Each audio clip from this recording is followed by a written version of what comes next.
प्यारे बच्चों, आज हम पढ़ेंगे डी ब्लॉक और एफ ब्लॉक के तत्वों के बारे में। सबसे पहले डी ब्लॉक के तत्व या संक्रमण तत्व क्या होते हैं।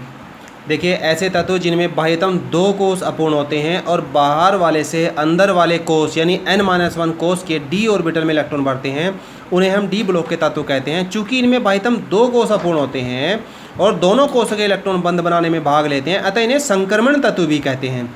ये तत्व आवर्त सारणी के बीच में एस और पी ब्लॉक के तत्वों के मध्य में रखे गए हैं, जैसे मैंने आपको बताया था। और इनकी 4 पंक्तियां या 4 श्रेणियां होती हैं, 3D, 4D, 5D और 6D। अब इनके लक्षण पढ़ेंगे। पहला लक्षण इलेक्ट्रॉनिक विन्यास।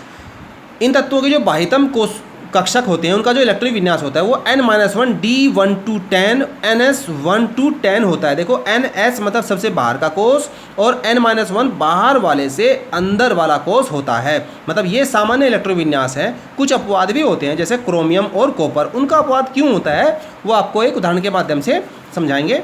आप यहाँ पे ध्यान दीजिए। जैसे ये स्कैंडियम का इलेक्ट्रॉनिक विन्यास है। स्कैंडियम का विन्यास क्या होता है? 2, 8, 10। टोटल 21 करने हैं। 2, 8, 10 बाहर कोष में लेंगे 2, टोटल हो गए 12। अंदर के कोष में हो जाएंगे 9, जैसे मैंने बताया था आपको। सबसे पहले 12 कोष भरेगा, फिर 2 भरेंगे, फिर अंदर वाले में 8 लेंगे, ठीक है। उसके बाद अंदर वाले में 8 लेंगे और बाहर 2 लेंगे। बाहर जब 2 हो जाते हैं फिर इस कोष का भरना प्रारंभ हो जाता है। मतलब अगर ये 19 है तो मैंने आपको बताया था 2, 8, 10 बाहर 2, 12 और 7 19। अगर 20 होगा तो 2, 8, 8, 2 और इसके बाद 21 होगा तो इस यहाँ भरना शुरू हो जाएगा जब तक कि यहाँ पे 18 इलेक्ट्रॉन नहीं होते। तो 21 में 2, 8 बाहर 2 और अंदर आ जाएंगे 9। ये तो यहाँ देखिए 1s2, ये 2s2 2p6, 2s में चले गए, 6p में चले गए। अब 9 में ये बनेगा 3s2 3p6 3d1। तीसरा कोष 3 लिखेंगे, s में 2, P जो उपकोष है उसमें 6, 8 हो गए, बचा 1, वो चला गया D में। और चौथे कोष के S में चले गए 2। तो बाहरी कोष कौन सा है? 4, इसको लिखेंगे N। बाहर वाले से अंदर वाले कोष को लिखेंगे n-1, यानी इसके NS में 2 और n-1 D में 1 इलेक्ट्रॉन होता है, जैसा मैंने आपको अभी बताया है। ये यहाँ पे n-1 D में 1 से 10 इलेक्ट्रॉन होते हैं और NS में 1 से 2 इलेक्ट्रॉन तक होता है। क्रोमियम और कॉपर में अपवाद होता है। क्रोमियम में नॉर्मली जो इलेक्ट्रॉन विन्यास बोरबरी के अकॉर्डिंग 3d4 4s2 होता है, लेकिन एक इलेक्ट्रॉन 4s से 3d4 में जंप कर जाता है तो 3d में हो जाते हैं 5, s में हो जाता है 1। इसी प्रकार कॉपर में एक इलेक्ट्रॉन 4s से 3d में जंप करता है, d में हो जाते हैं 10, s में हो जाता है 1। इसका कारण ये होता है कि जो बाहरी जो ns कोष है और बाहर वाले से जो अंदर वाले कोष n-1 d ऑर्बिटल है उनकी ऊर्जा में बहुत कम अंतर होता है। इसी कारण ns इलेक्ट्रॉन जो आउटरमोस्ट इलेक्ट्रॉन का s ऑर्बिटल है और n-1 d ऑर्बिटल यानी बाहर वाले से अंदर वाले कोष का जो n-1 d ऑर्बिटल है उस कक्षक में इसके प्रवेश को नहीं रोक पाता। इसके साथ साथ जो अर्धभरित और पूर्ण भरित कक्षों का स्थायित्व अपेक्षाकृत अधिक होता है। मैंने आपको फर्स्ट ईयर में भी बताया था कि जैसे मान लीजिए ये p उपकोष है, p उपकोष में 3 p ऑर्बिटल होते हैं, 1, 1, 2, 3। या तो ये पूरा खाली हो तब भी ये स्थायी है, या ये अर्धभरित हो। अर्धभरित मतलब तीनों ऑर्बिटल में एक एक इलेक्ट्रॉन हो तो भी ये स्थायी है। अब भी ये स्थायी है, और या इनमें दोनों में सब में पेयर इलेक्ट्रॉन हो, पूरा भरा हो। मतलब या तो ये ऑर्बिटल पूरा खाली हो या ये अर्धभरित हो, मतलब सभी ऑर्बिटल में एक एक इलेक्ट्रॉन हो, या फिर ये पूर्ण भरित हो। पूर्ण भरित मतलब प्रत्येक ऑर्बिटल में 2-2 इलेक्ट्रॉन, तीनों स्टेज में ये स्थायी होता है। तो प्रत्येक ऑर्बिटल स्थायी हो ऐसा विन्यास प्राप्त करते हैं सभी तत्व। देखिए यहाँ पे क्रोमियम 24 बोरबरी के अनुसार जो इसका विन्यास बनना चाहिए 2, 8, 12, 2 होता है। 2, 8, 12, 2 यानी विन्यास जो बनेगा इसका 3s2 3p6 3d 8 और 4 12 4s2।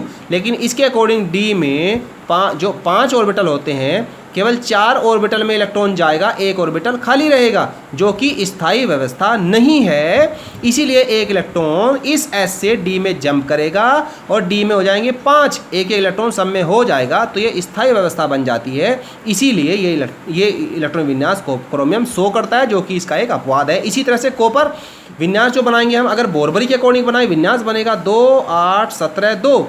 क्या बनेगा? 3s2 3p6 3d 8 और 9 17 4s2। आप ये देखिए 3d में D में जो 5 ऑर्बिटल होते हैं 1, 2, 3, 4, 5 होते तो स्टेबल। उसके बाद 6, 7, 8, 9 तो एक ऑर्बिटल खाली रह गया, बाकी सब भरे हुए हैं, इसमें एक है तो ये स्थायी व्यवस्था नहीं है।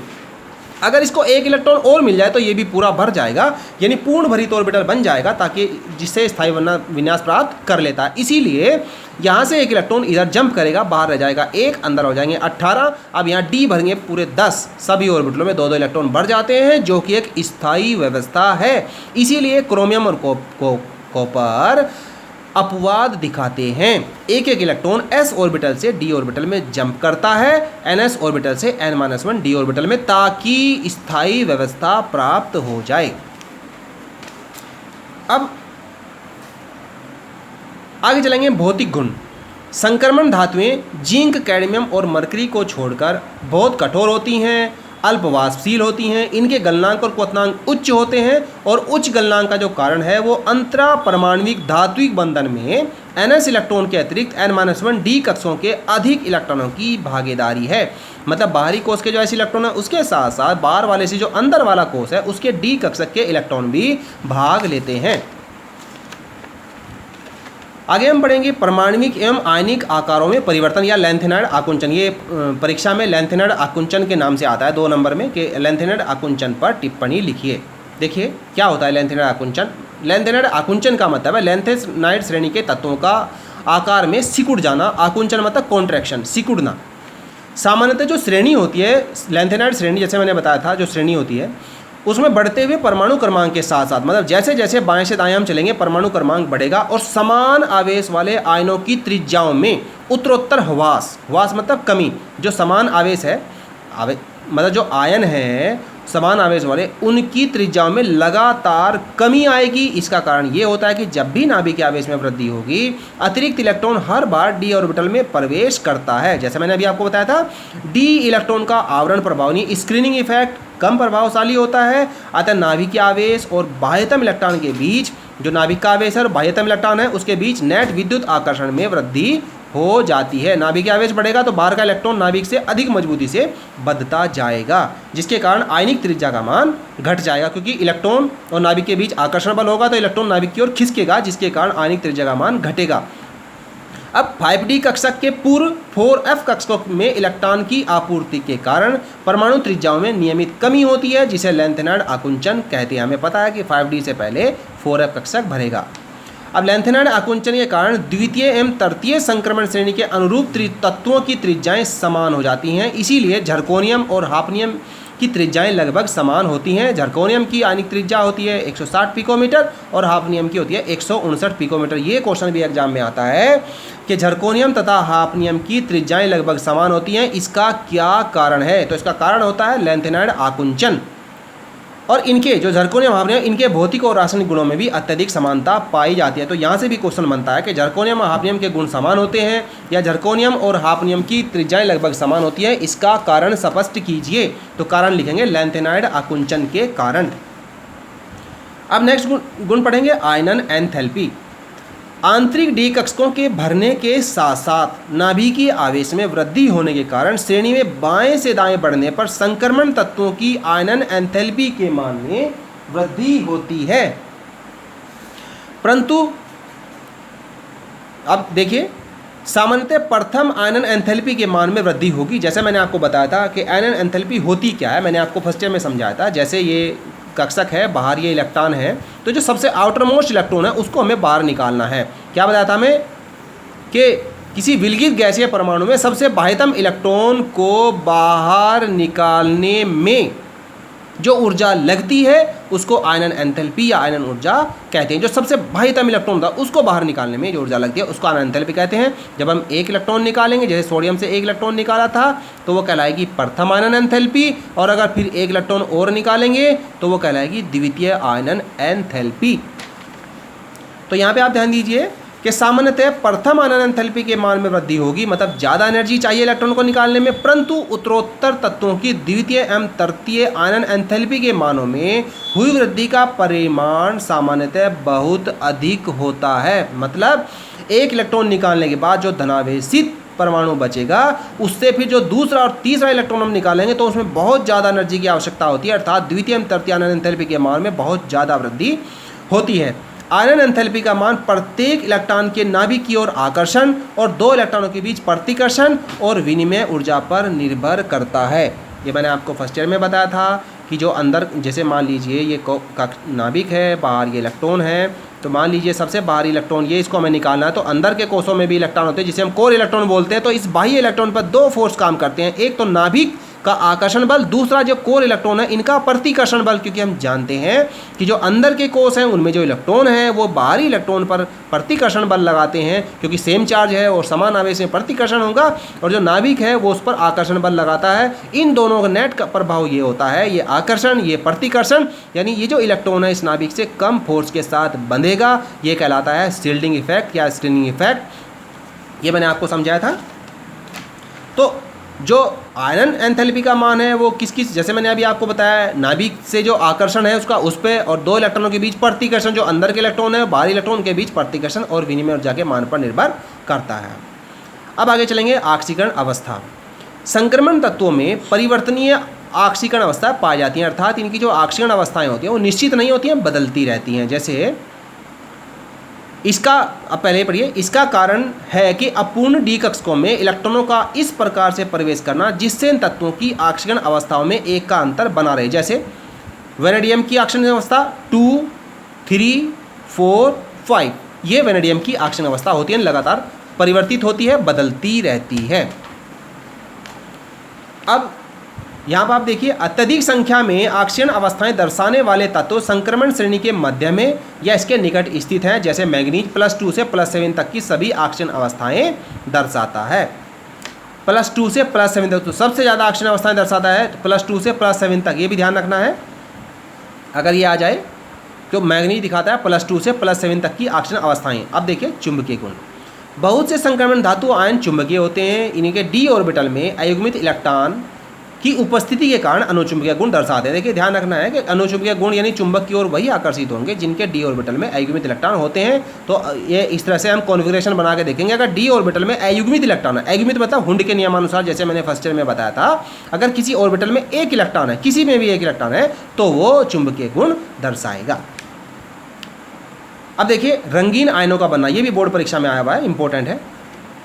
ऐसे संक्रमण धातु आयन जिनके डी ऑर्बिटल में अयुग्मित इलेक्ट्रॉन या अयुग्लित इलेक्ट्रॉन, अयुग्मित का हो या अनपेयर्ड इलेक्ट्रॉन उपस्थित होते हैं, वो रंगीन आयन या रंगीन यौगिक बनाएंगे। जिसके डी ऑर्बिटल में, यहाँ पे आप ध्यान दीजिए, अगर डी, यहाँ पे आप जैसे स्कैंडियम है +3 आयन, स्कैंडियम +3 आयन है, स्कैंडियम का सामान्य इलेक्ट्रॉन विन्यास बनाएंगे। अगर +3 है मतलब 3 इलेक्ट्रॉन निकल गए, पहले दोनों ये निकलेंगे, फिर एक यहाँ से निकलेगा, बचेगा 2, 8, 8 बचा।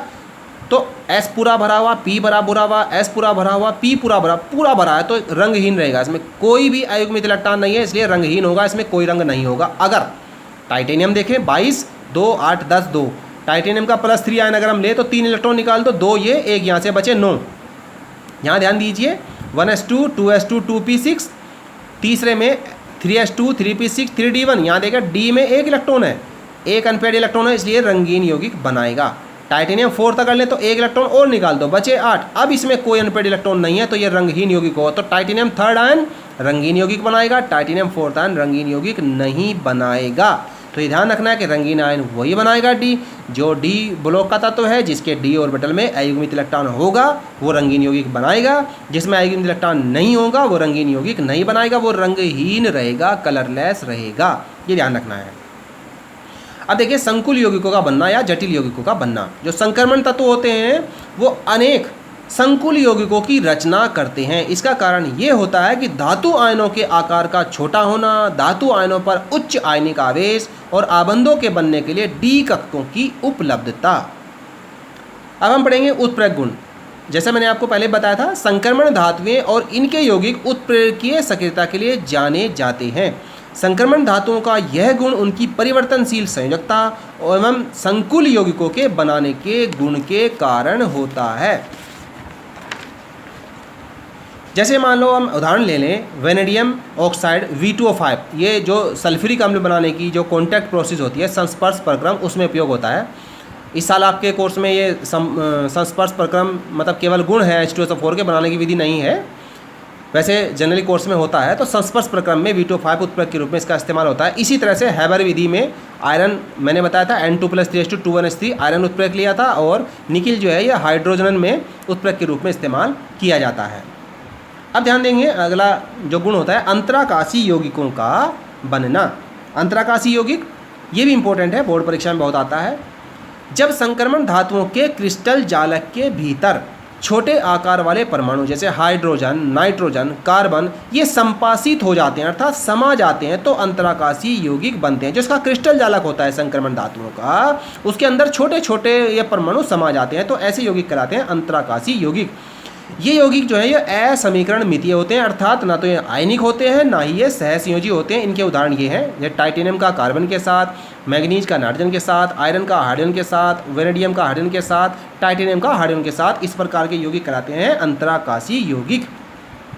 संगठनों की प्रकृति के आधार पर इस प्रकार के यौगिक अंतराकाशीय यौगिक कहलाएंगे और इन यौगिकों के जो मुख्य भौतिक और रासायनिक लक्षण है वो इस प्रकार होते हैं। जैसे इनके गलनांक उच्च होते हैं जो शुद्ध धातुओं से भी अधिक है। मान लीजिए ये मैग्नीज है, ये जब अंतराकाशीय यौगिक बना लेगा मैग्नीज और नाइट्रोजन से, नाइट्रोजन से बीच में ट्रैप हो जाएगा तो इसका जो गलनांक है वो मैग्नीज से अधिक हो जाएगा, शुद्ध धातु से अधिक गलनांक हो जाएगा। अति कठोर होते हैं और कुछ बोराइडों की कठोरता लगभग हीरे की कठोरता के समान होती है। हम जानते हैं कि जो हीरा होता है वो सबसे कठोर होता है, तो हीरे की कठोरता के समान इसकी जो बोराइड होते हैं, जब बोरोन के साथ इसके यौगिक बनेंगे उनकी कठोरता हीरे के समान हो जाती है। इन यौगिकों की जो धात्विक चालकता होती है वो सुरक्षित रहती है अर्थात ये धात्विक चालकता दिखाते हैं और ये रासायनिक रूप से निष्क्रिय होते हैं। ये भी इंपॉर्टेंट पॉइंट है, इसको भी अच्छे से याद करें।